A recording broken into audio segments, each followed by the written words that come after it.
See Michael.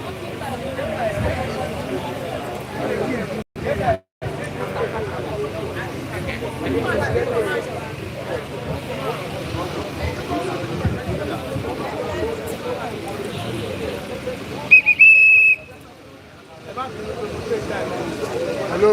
Morning, officers. Hello. Hey, 1 house.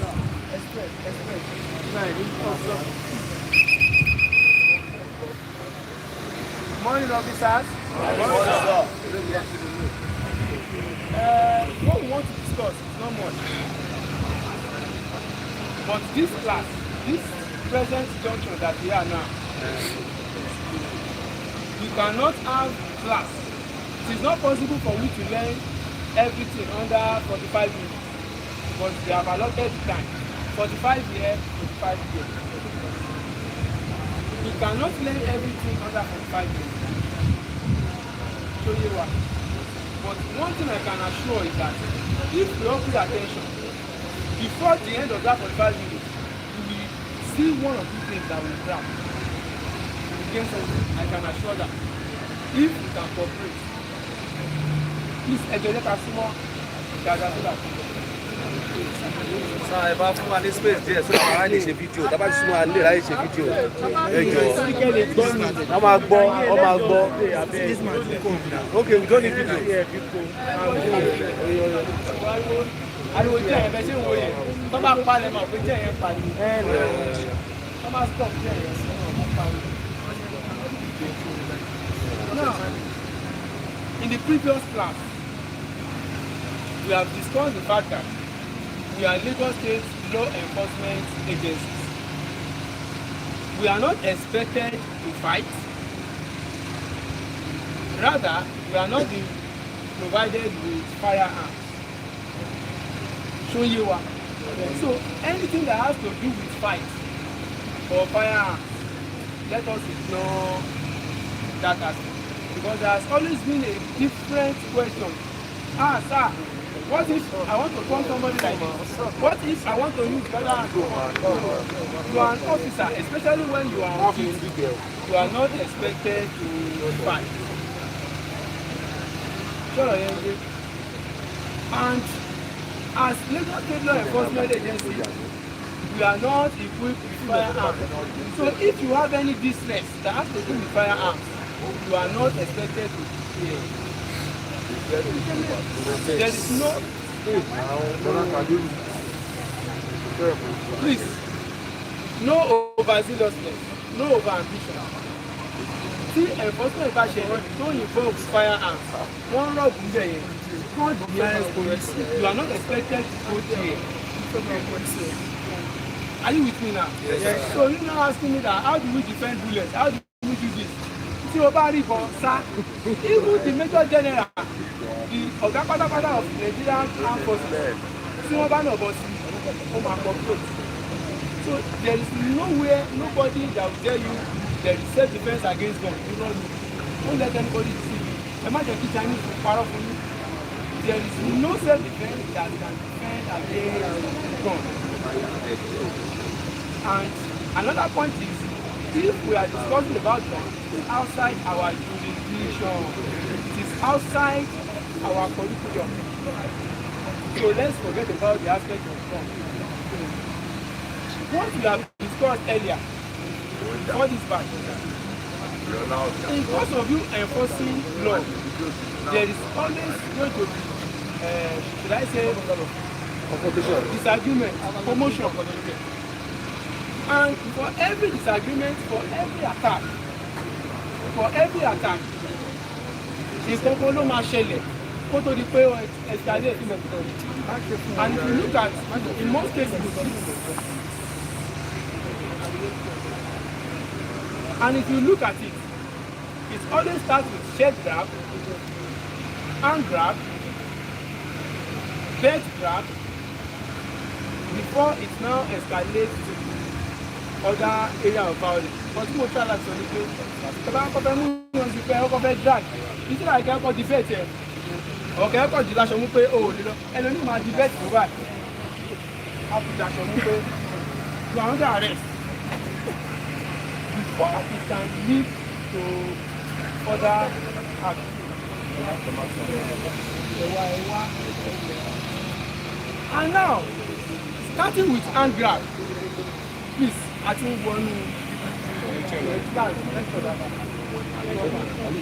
starting with hand grab, there are some specific dynamics that have to do with hand grab. For instance, if I drag your back, you can come and one or drag your below. How do you escape hand grab? I'm a jaw.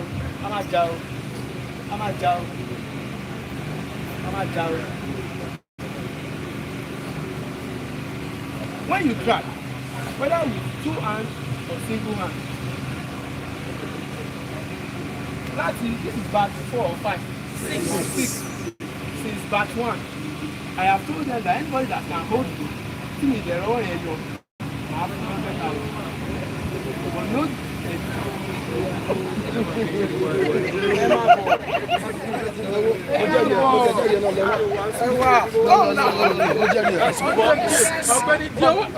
Máa fẹ́ 10,000. Máa fi 10,000 support here. Ó máa yọ. Ó máa yọ budget. Ó máa yọ 10,000 support. Ní kò sí 10,000.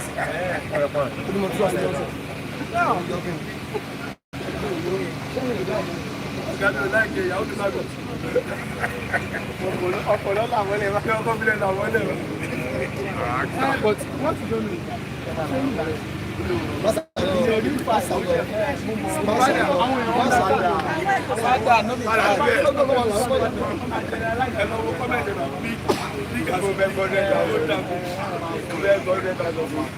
now, let me show you. I told you.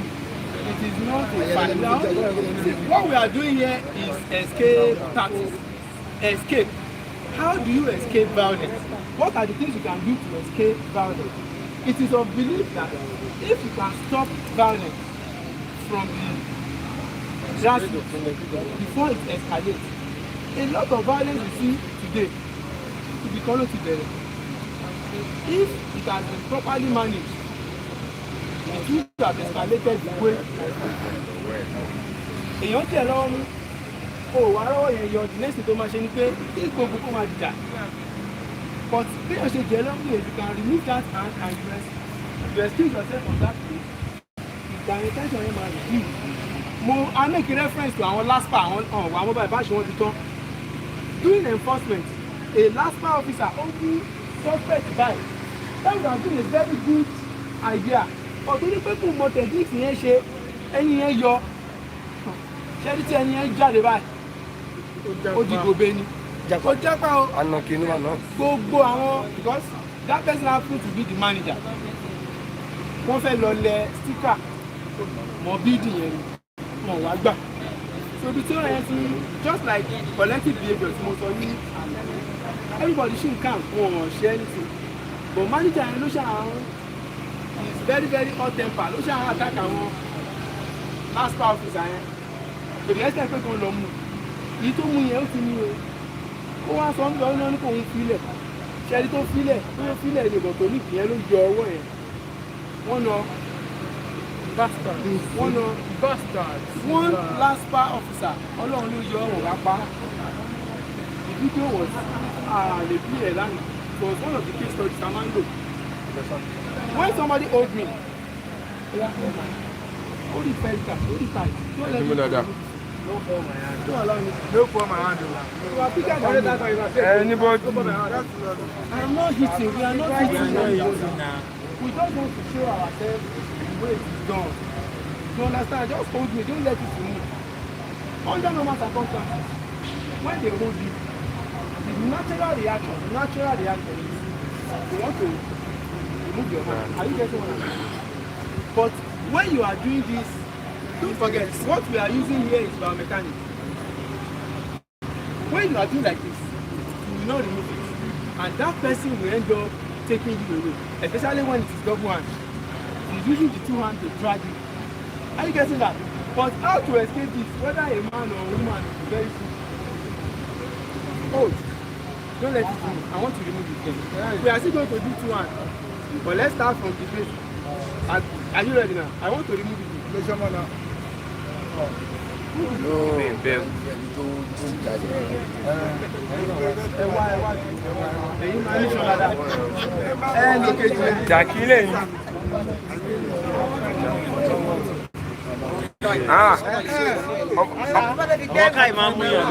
Àwọn píkì ní àdílé yìí.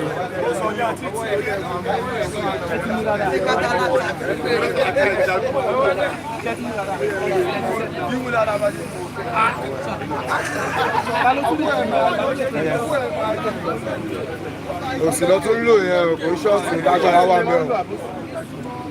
Ṣọ́ọ̀tì lẹ́nu yẹn. Ẹ ti mú dáadáa o.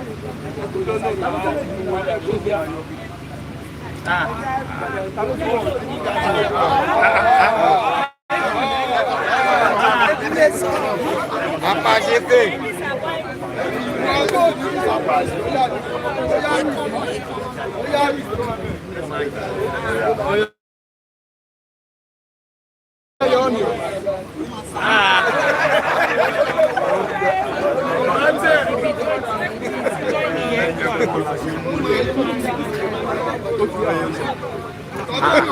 Ṣéke.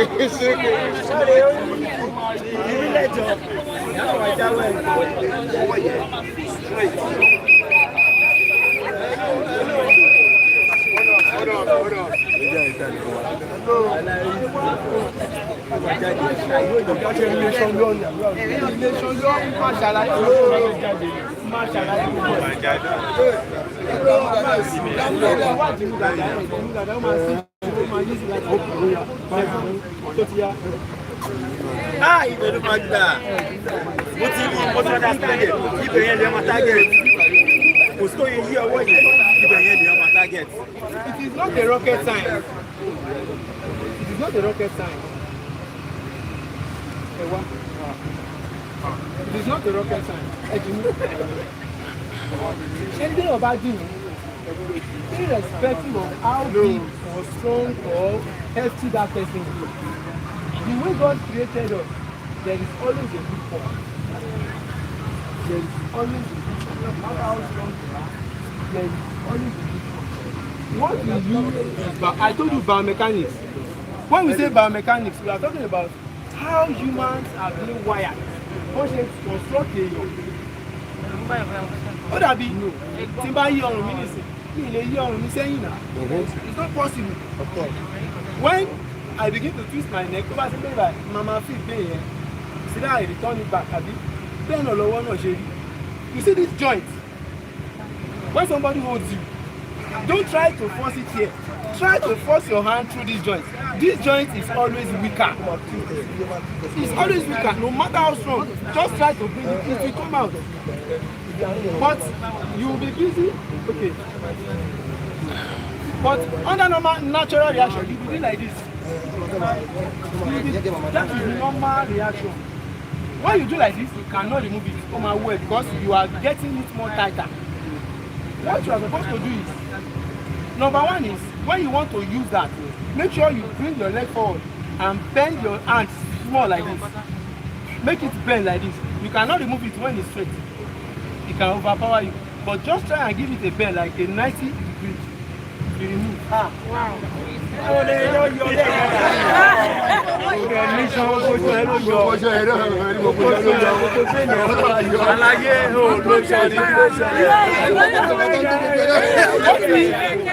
is the 2-1. The same rules apply. Even if it is 2-1. Hello, John made you know. No, you don't need to do that. Just move forward and move.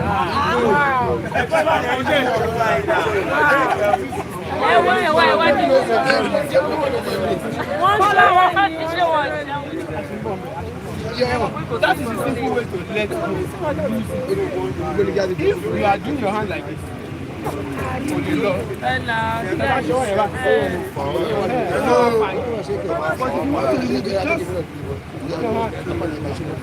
kò díjú ẹ o mọ ibi tí ọwọ́ yẹn parí sí náà. You know where the hand, you know where you are moving it from.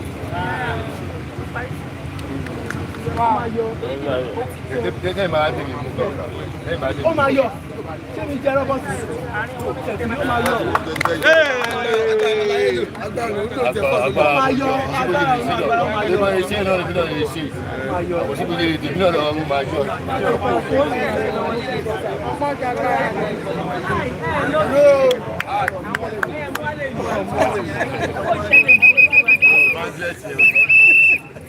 Wọ́n sọ̀rọ̀ ti trọ́sà. Ká tó wùdọ̀ sí trọ́sà. Ẹ jẹ́ ká sọ ṣe dà.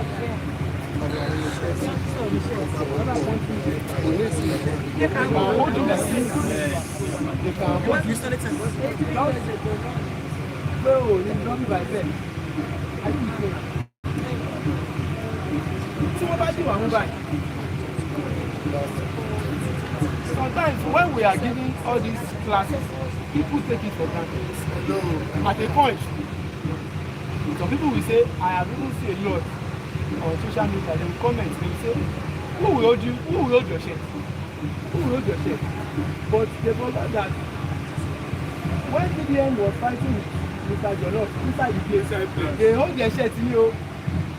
There are some things you will do subconscious, you will not know that you will do it. When something has not happened to you, you will think it cannot happen to you. That is natural feeling. When it has not happened, you think it cannot happen until it happens. When people will downplay that, but until when you find yourself in that situation, and one thing about emergency situation is that if you don't know about it, you fuck up. You don't know, you fuck up. You don't know. So when somebody grabs your shit, when your shirt is grabbed, there are so many ways you can, without fighting. You know you are not supposed to punch, you are not supposed to fight. So when they grab your shirt, without you fighting, what are the escaping tactics that you can apply? You grab my shirt.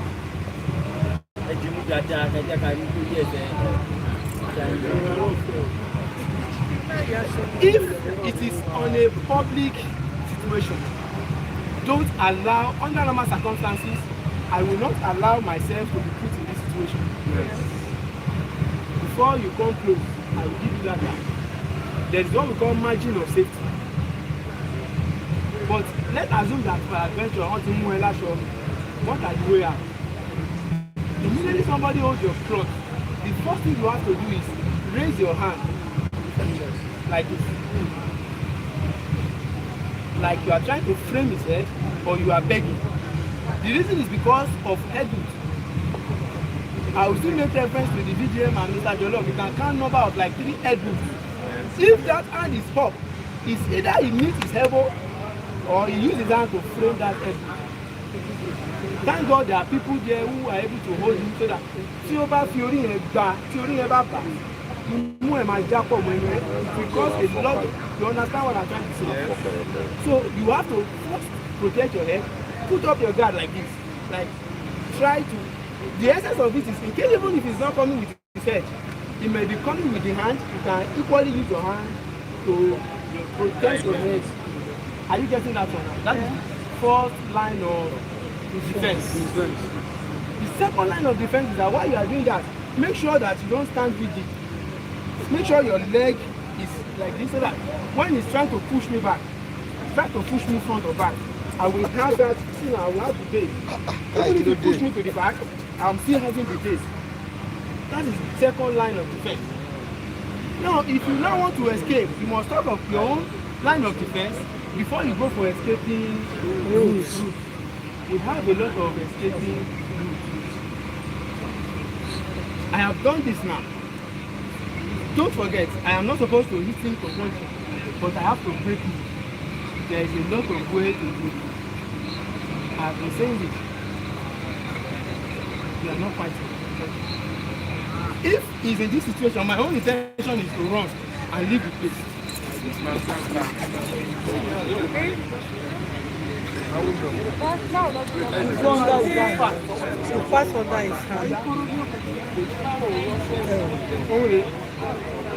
I can either bring my head out or inward.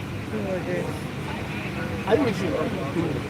once I have been able to come to my stance and I protect my head, I have a space here. That is what I'm going through.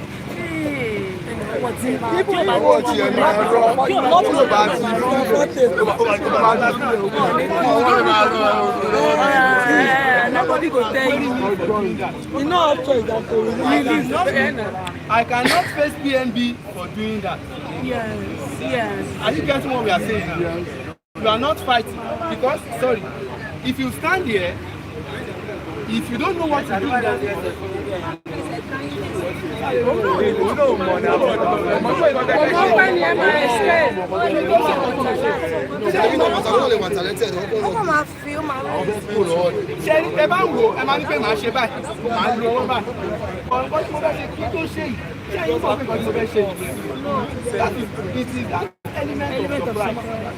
you don't know what I want to do.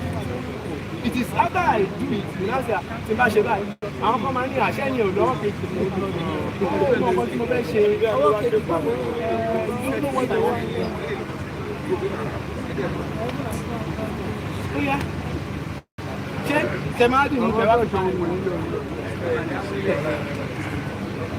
I have protected my head.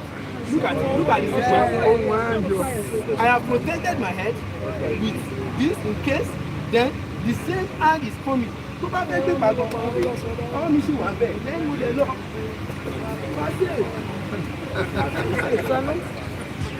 All these things is happening in nanoseconds. I know what I want to do already. If I want to cause problem for him,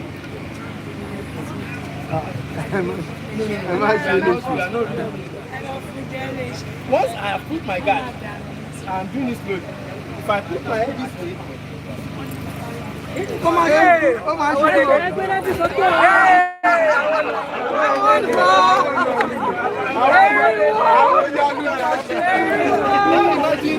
I go with speed. It is biomechanics.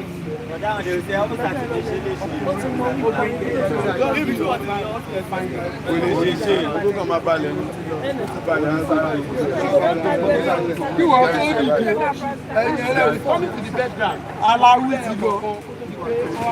Hello. Coming to the background. Coming to the background. Let's go. Let's go. Hello. Oh no. Coming to the belt grab. Coming to the belt grab. In a belt grab situation, hello. See, this is a wrong practice. I have to tell you, sincerely, holding a suspect from the gun is not professional. But that is the enforcement culture that we inherited. Right? It's not even culture, it's subculture. But it's not part of the enforcement culture, in one way or the other. And why they choose this method is because there is no anchor. Under normal circumstances, when you have a resisting suspect, you anchor him before you kill him. Yes. But when you are trying to drag a resisting suspect like this, they can use this against you. That's what we are trying to say. Because most cases, when you are dragging, are you getting that now? He's dragging. Whether I should put in a level or dangerous. Look at it. Bóyá ọ̀fà ni mo lọlẹ̀. Pẹ̀lú kí lè wà bẹ́ẹ̀ náà. Àwọn ti sún sẹ́yìn.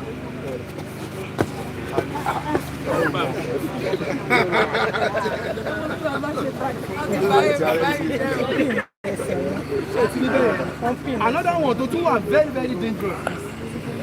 Àwọn ti fà mí. She understand? Wọ́n ṣe ń fà mí. It is because under normal circumstances you face front. Because you don't find it. But with this, that's well.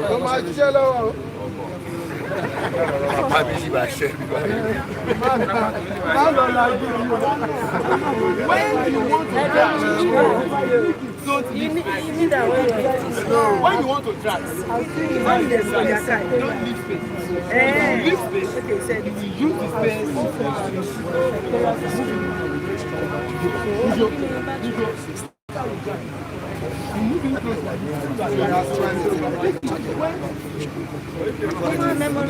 When you are dragging like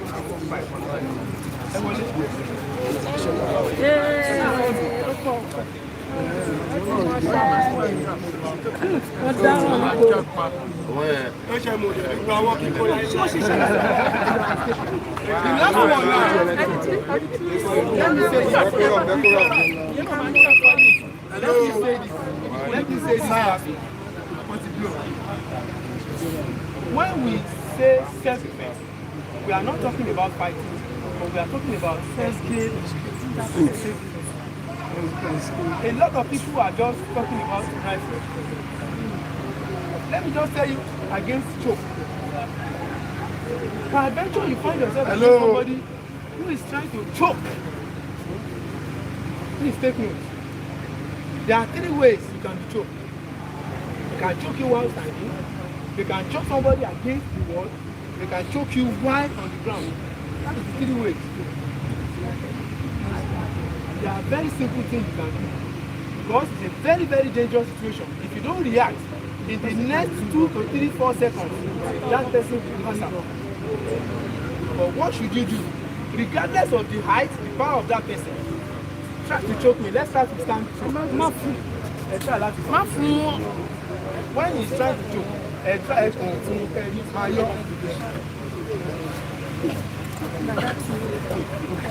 what I do? No. Look at it. You have been choked. You are my hand. Forget about the African magic. No, you can do something. You can do something to save yourself from that situation. Once you have your hand, this your hand here, no matter how tall, look at you.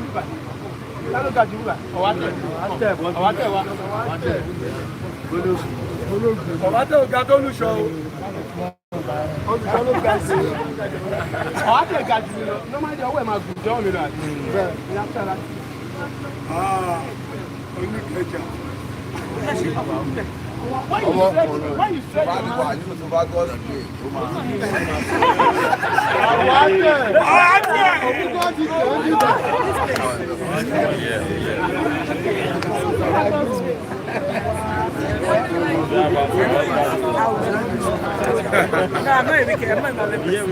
No, I won't do that. when you choke, I will not do that. when you look at my hand, I will go on with it.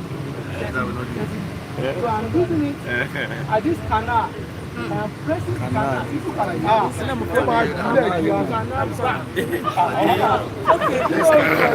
Hello, sir. Hello. This place have been. Yes. Yeah.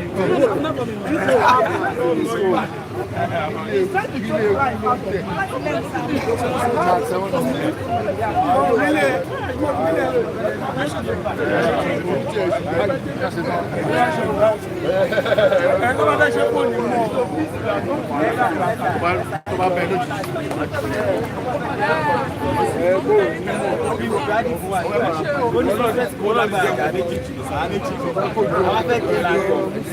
So unfortunately, Mr. Timbo, he go come back.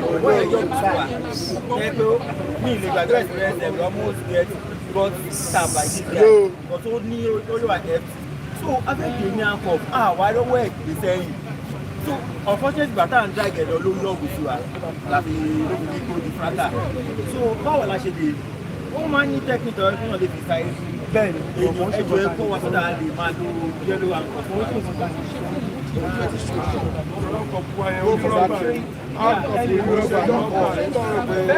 you use handcuff, hello, rubber or metal handcuff, let's put it on the load. Load. You handcuff you only load. Once you put it in the handcuff, are you getting that? And number 2 is when it's a resisting suspect. Problem that you always have is you always focus on the upper body. Since they're damaging, let somebody go for the leg. If you can capture him with the leg, ẹ bá ti lè mú lẹ́sẹ̀ tó ti wà ń lẹ̀ ẹ máa mú owó ẹ̀. Kò ń ṣe kọ́ ó máa rí kò ń ṣe kọ́ ta lè sọ ní something you can. When during the EndSARS memorial where the police is having problem with the leg of that suspect. Wọ́n fẹ́ gbé wọn ní Black Maria. Ó máa ya ẹsẹ̀ yẹn báyìí. Ẹsẹ̀ yẹn ló ń fún wọn problem. Just like what you said, they don't have knowledge on wrestling. They should have known that once they capture, there's a way they will lock the leg. At a point, LNSC officer, in that situation, he was able to capture him like this. Money, yes, on a wheelbarrow move. Once you have him like this, you can secure a suspect like this. If you bring the leg here, if you can bring the leg like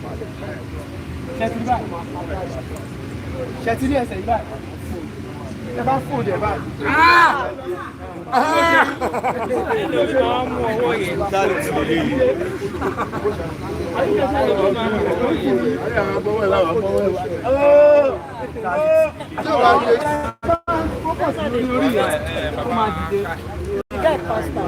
I think he died.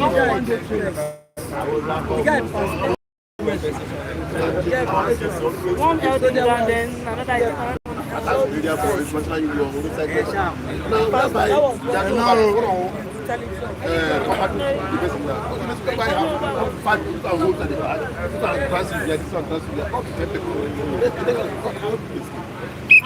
Hello, sir. See, there is one mistake you make as a law enforcement officer. When you have crowd, you should never ever allow them to put you at the yes. Don't ever do that mistake. As I am here now, if you are the public, I am law enforcement officer. I am John. Are you getting what I'm saying? This is the psychology behind mob attack. When you are at the middle, the first person that will attack you will be from the back. You see those people, they are seeing you like this. They know you want to attack. It's from the back, always from the back. So whenever you know there is a crowd, let them that you know why you just give them, we call it margin of safety. You must ensure that you are at the margin of safety.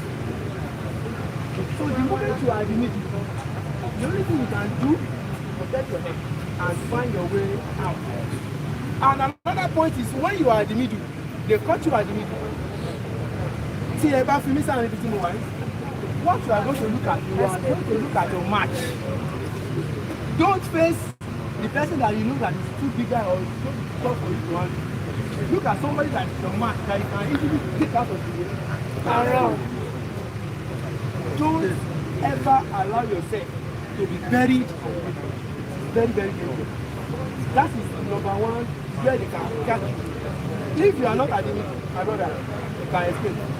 But the moment you are at the middle, very, very, you can escape. But the chance is small. All these things are tactics. They are tactics. There are some things you must follow. You must not allow it to happen. Once it happens, but a lot of people don't have experience. Another thing is when they are chasing you and you are running, both of you, if you are two, you should not run face your back with your opponent. When you are running, make sure you back yourself. You are looking here, you are running. One thing about running is when you are running, let me tell you this, hold it. When someone is chasing you and you turn your back, it is very dangerous. Never turn your back. If you turn your back, that person will run faster. But when you are running like this, you don't need to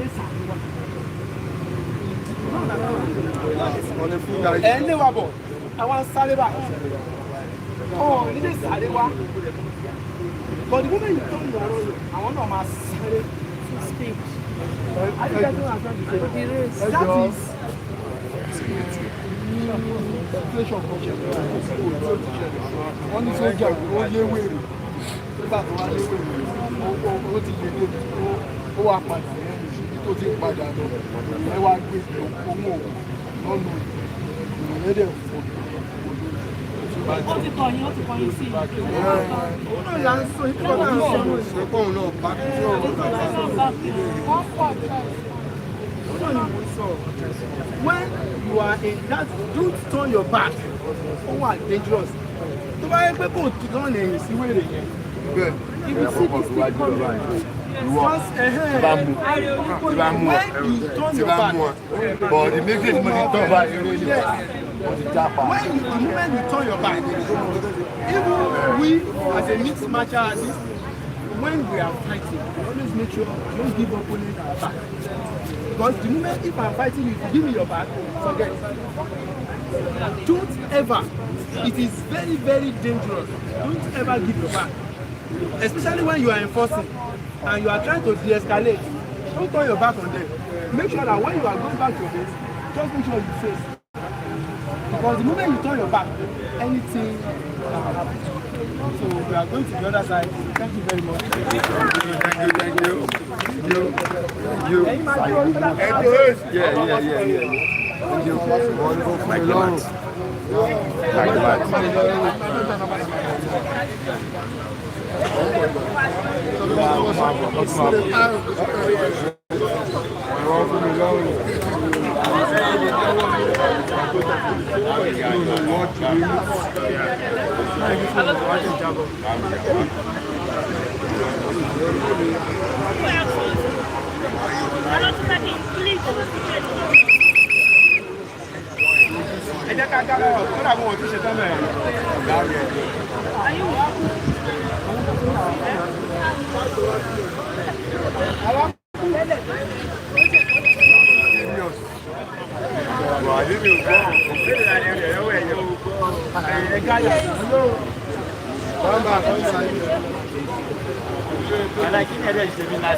Since now, this shit on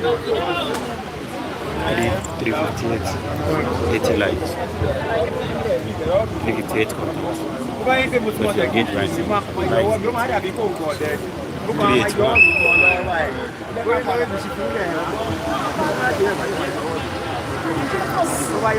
let's continue.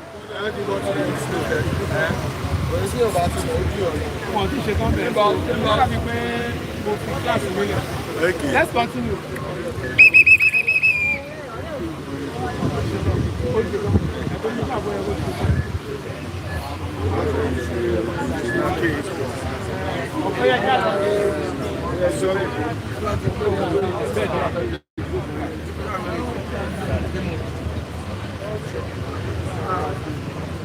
Yes, I people are in law.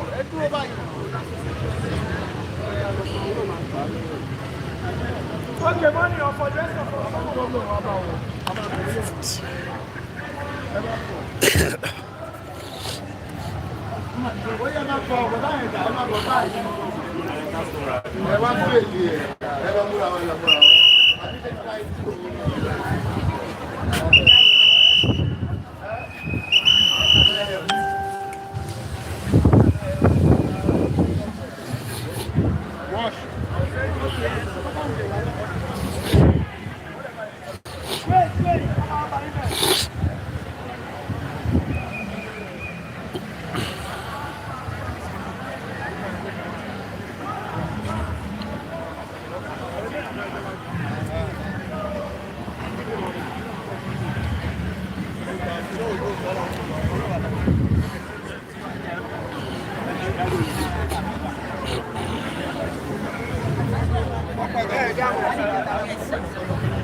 morning, officers. Morning, sir.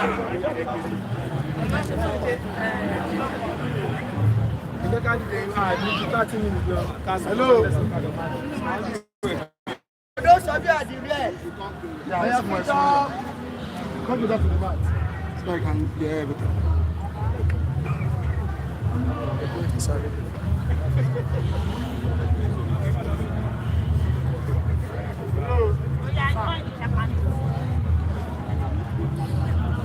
Morning, officers. Morning, sir. Yes. At this point, we want to discuss basic self-defense and escape.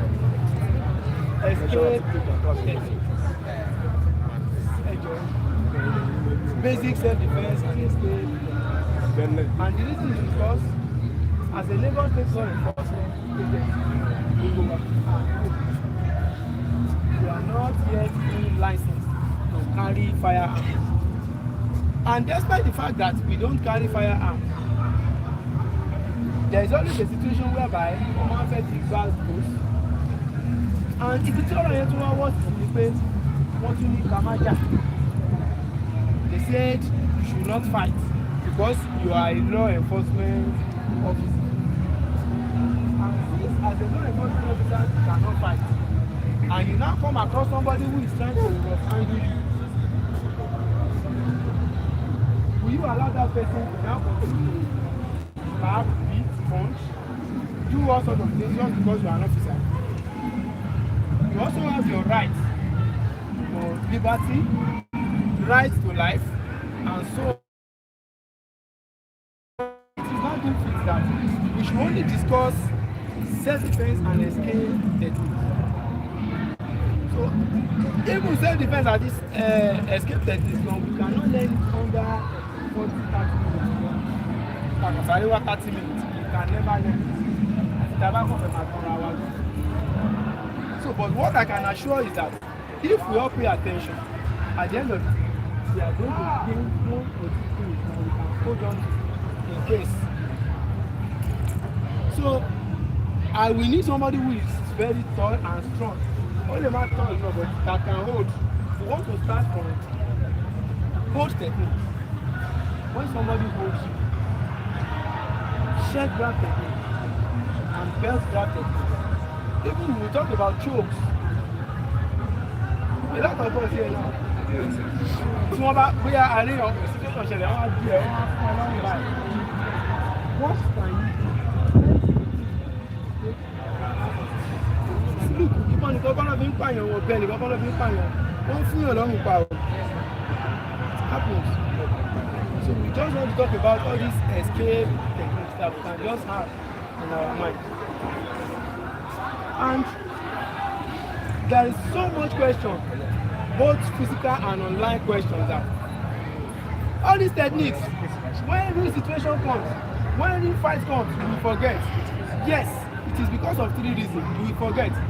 Even a student who have read for exam, nobody knows exam or home simple spelling. It happens. But why is it like that? It is because of three reasons. Number one is your fear. 2, anxiety. 3, anger. When you are under that 3 condition, you will forget whatever you have learned. And the only solution to it is continuous practice, continuous preparation, meditation.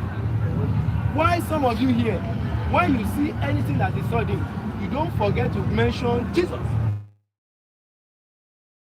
You can mention, hey, Allah, you understand those things. It is because it is part of that is how it works. It is not something you just.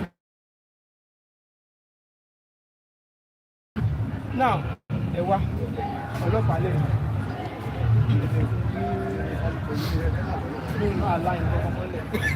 We are not smashing anybody.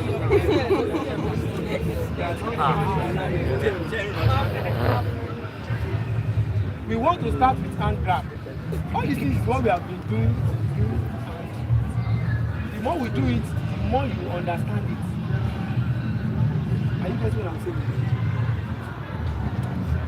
If somebody holds your hand, like you hold your hand, the normal reaction, naturally everybody that is here is 4 million. You understand? And it will drag. Are you getting it? But that is wrong.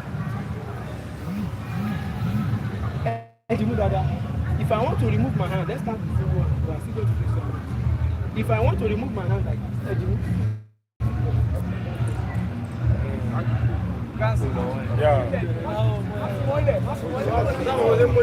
ọwọ́ méjì ni ọwọ́ méjì ni. In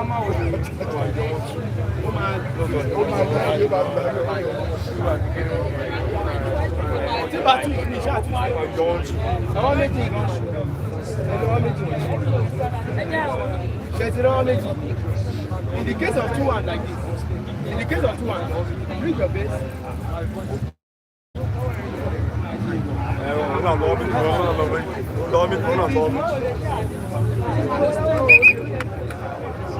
Hello. Oh my God.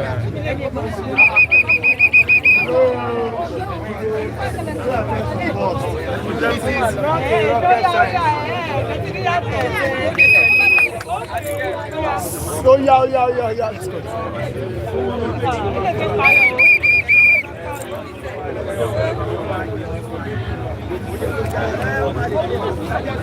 Hello.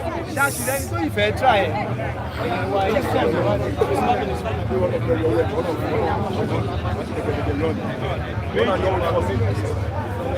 Hello, pay attention. Short here.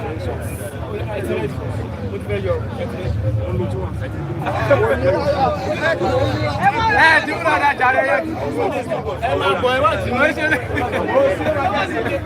my God.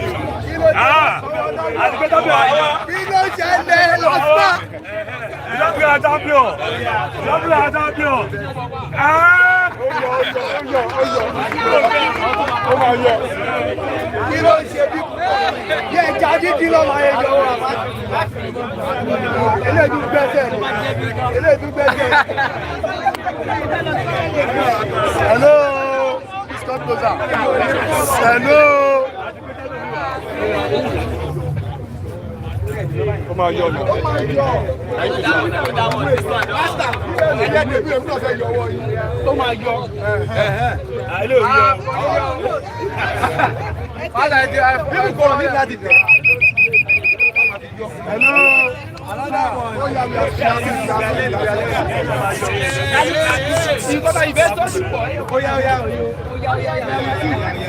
Last lemon. Leave that one aside.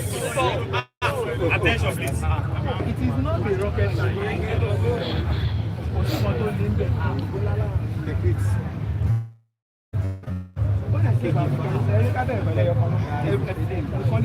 Hello.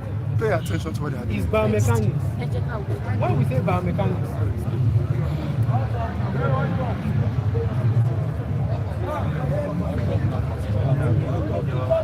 it is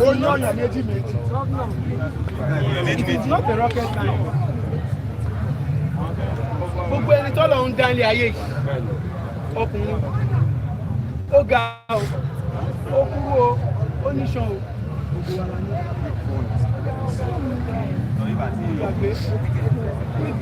Gbogbo wa la ní weak point. It is this weak point, we call it pressure point. That is where so we don't care how big or fat or whatever you are, we know you definitely have that weak point. So we don't know that. That's why when you want to move, you know, this is not the same thing that I should oh my God. What do you mean? The normal reaction, it will be like this, but it will not be. until you explore. And where is the weak point? You see this place? This one is always weak. This place is always weak. It is always weak in everything. And how do you explore it? How do you explore it? See your way back straight. If your hand is straight like this, you cannot explore it. If you want to explore it, make sure that your hand is bent a bit. Once it's bent a bit, if your hand is, you don't talk about draw by. Only marry you, but because they go through because bent. Bent. This is very common. Only because you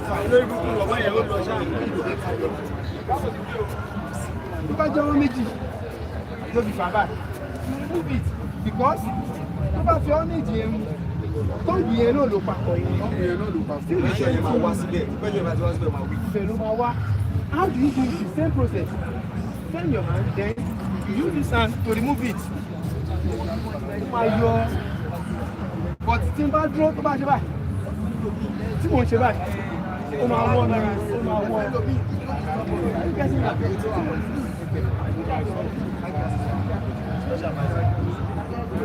We are trying to give you the knowledge against natural. Your natural body will tell you to move back, but your knowledge will tell you to move. That is number one. Another one that looks like is shed grass.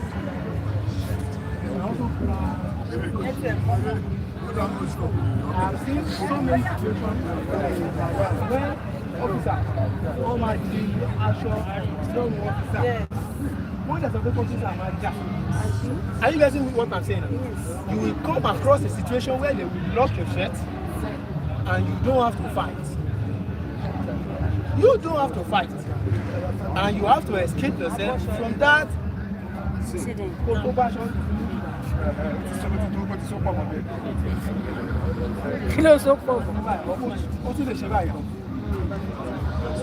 All these situations we'll discuss it, but we don't have much time. We are under 30 minutes. So let us start with this simple shirt grab.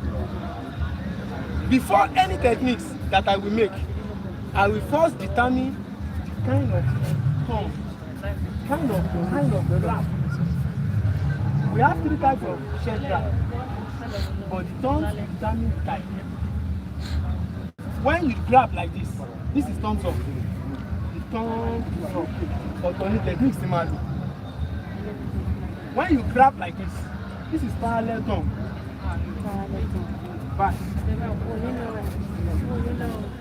Only techniques similar. If I see that the thumb is parallel, if I grab like this, obìnrin ló máa ń lo eléyìí thumb down. Obìnrin ló máa ń lo eléyìí. Wá pa mí. Ìwọ óyá pa mí. You see that? Obìnrin ló máa ń lo eléyìí. This is a very weak. This is the weakest form of grabbing. So when you grab me, when fight is not involved, just grab me. Don't make that mistake. Some people will be saying that if I grab you, I will punch. No. When grabbing is just involved, because I always say it in every situation, I will not allow you to grab it. I will not give you the distance for you to grab. Once I see that it's in para, I will not move close. So I will stay where I can easily know when you want to grab. And how do you want to know if somebody is about to strike you? Watch his face and watch his face and scan the shoulder. When the shoulder moves, you move. He cannot touch you without the shoulder moving. Before somebody uses his hand, the shoulder will show you to the ground. Try to touch me. The hand has moved. Shoulder will move before they touch. So the moment I scan your face, we are talking. Once try to make it move. I've seen the shoulder, I've seen the hand. You understand what I'm saying? If this gathering is a military gathering where we have to switch hand to hand combat, will show you 1 million ways to kill somebody.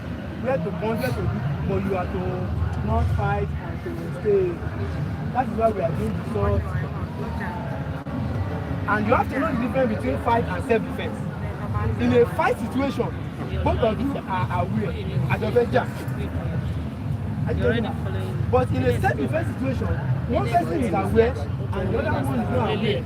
One is attacking, the other one is defending. Do you see the two now? In a fight situation, hand-to-hand combat, we are standing 1.5. But in a self-defense situation, now react. You are defending me and attack. So when you grab that shirt, grab it.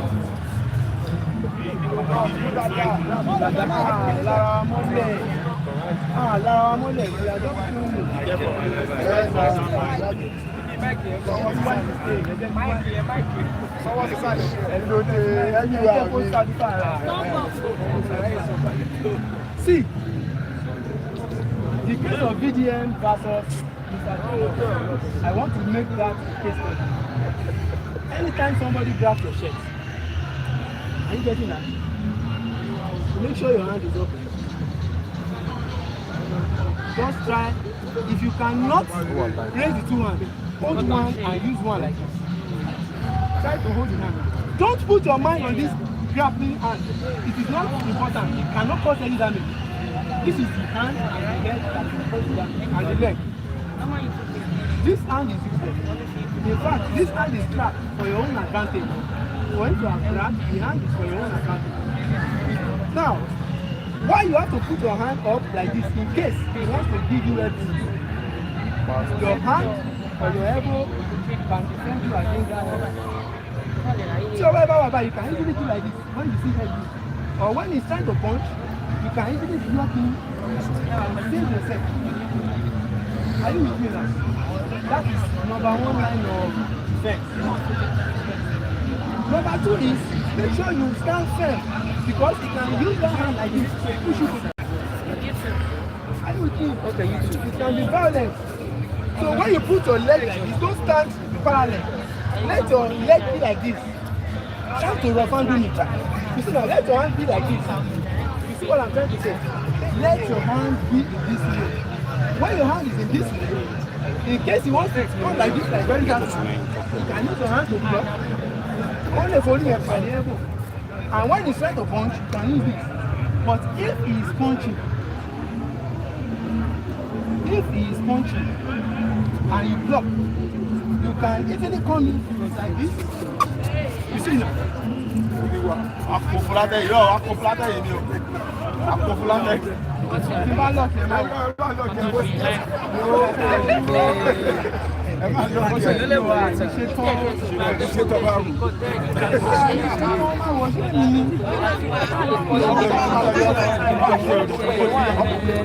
Master Olu Self-defense. It's because I did not put pressure. Just of next time, I can explain.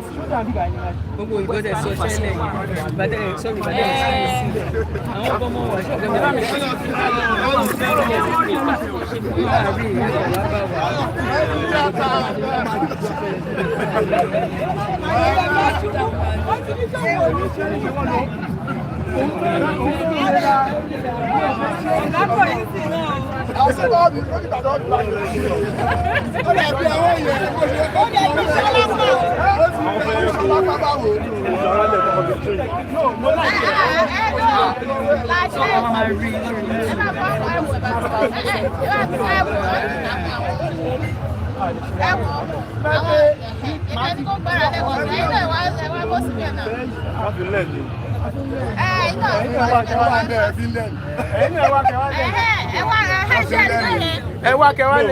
Imagine, I've been learning.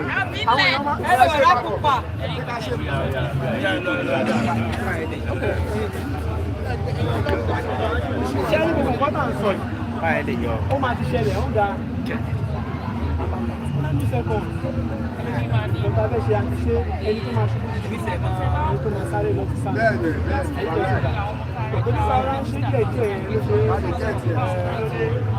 Now, another thing you can do, if you have enough space, if you have your space, if it is not a confined space, you need enough space. When you block your head like that,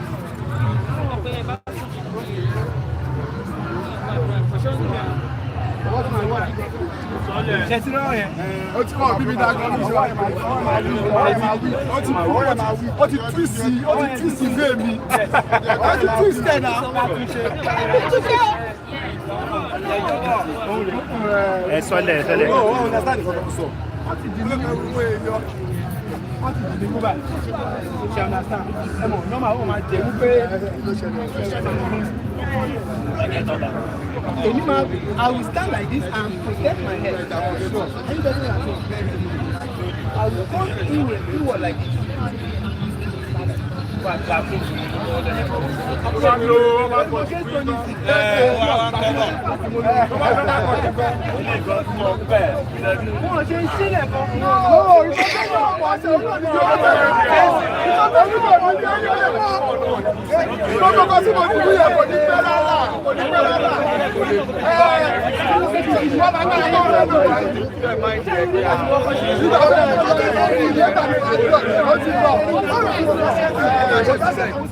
Sórí ọwọ́ mi ẹ̀kọ́ ẹ̀ lásán tí wọ́n lọ sí lọ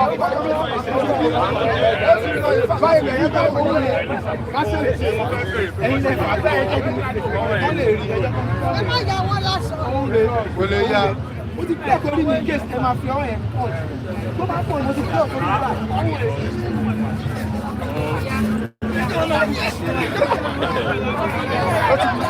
ó máa ṣe ẹ̀kọ́ mi ó máa ṣe ó máa ṣe ẹ̀kọ́ mi fún ẹ̀kí ní ti jábọ̀.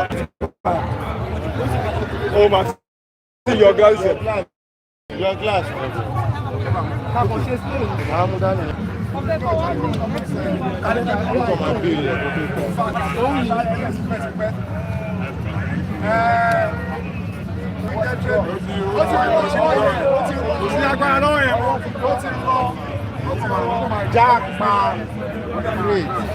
inú nìyẹn ẹ tún lè bàtà.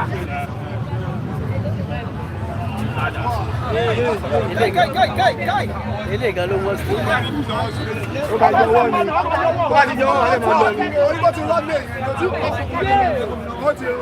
ó ti nínú ìgbésẹ̀ tó wáyé lórí.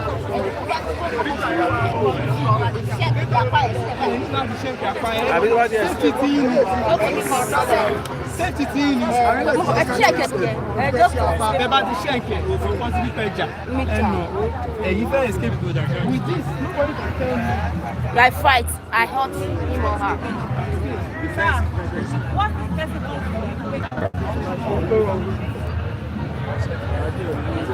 About the best.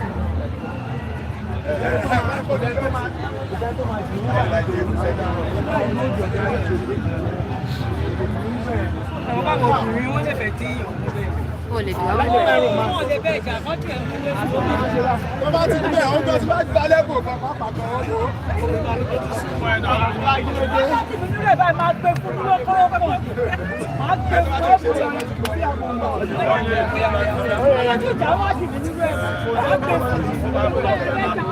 Oh yeah, waist, sir, waist. Waist.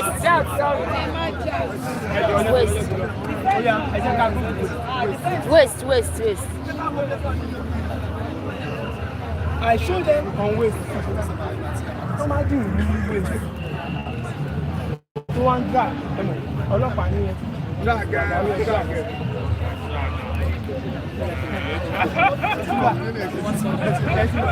Akọ̀fẹ́ ṣàlàyé ẹmọ̀ pé mo sọ gbà náà dín ní akọ̀fíyẹ̀nsì ní ẹmọ̀ pé àwọn ṣẹ́gun àlàyé ni ò kí ló ṣẹlẹ̀ drag. The mistake is that space. Because the moment tó bá ń dà bóyá ó drag mi lórí ìtura bí mo ti lọ lẹ o. Space. àti wàá tọ́jú ọmọ kò gọ́ra ẹ̀. Space gbọ́dọ̀ wà ń bẹ̀. space ló fi sílẹ̀ ẹ̀rọ ló fi kọ́ ẹ̀. ìyá ti mọ̀ ọ́ nù. ìyẹn ni mọ̀ bẹ́ẹ̀.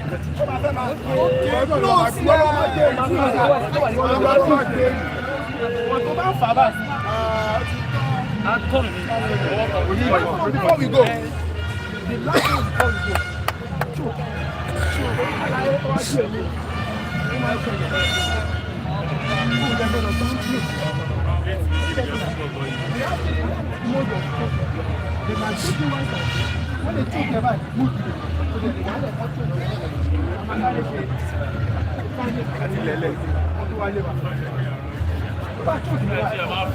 Wọ́n fún wọn lọ́rùn o. Okay.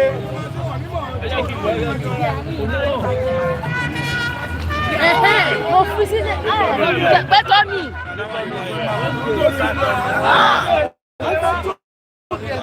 Ó ti ṣókì mi. Màá fi sí sẹ́yìn. Jẹ́ kí ni? Màá fi jẹ́ tí kò ní lọ. Màá ní màá fi jẹ́ tí màá sáàdì lọ.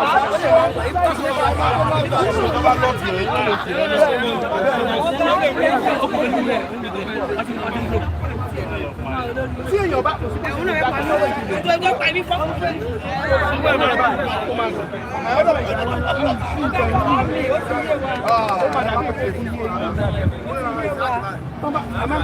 Afá ìtẹ̀rí tí ọmọ kọ́ ọ́gùn jẹ́ omi lọ.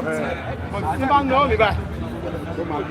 Ó máa always, no matter how short you are, ó máa close. Ọwọ́ yìí, kò tó stretch ọwọ́ ẹ̀ tán báyìí, ó máa ti fi ẹlẹ̀. Ṣẹ́rí ìgbà náà rẹ̀ ṣe.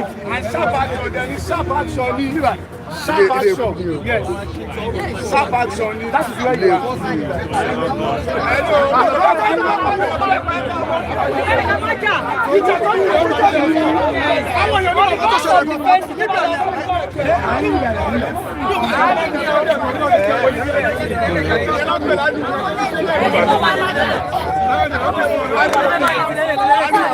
Ẹ ṣe ti lẹ́lẹ̀ kan tó lọ.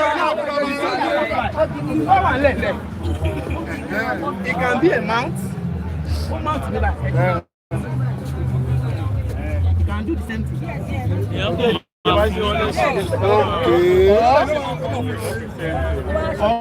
Ọba ọya àjò kò ní kú. Kò ní kú. Ó yà yọ wẹ̀.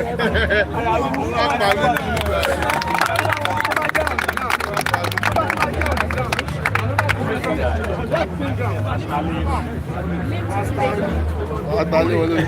Ọwọ́ yìí báyìí lórí.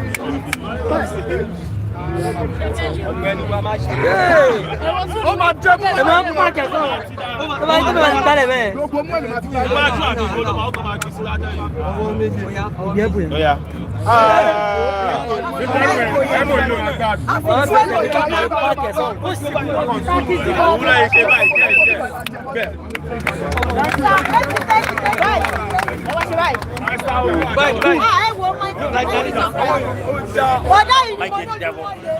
Mama tí mo bọ̀ láti pẹ́ ti pẹ́ lẹ́sìn.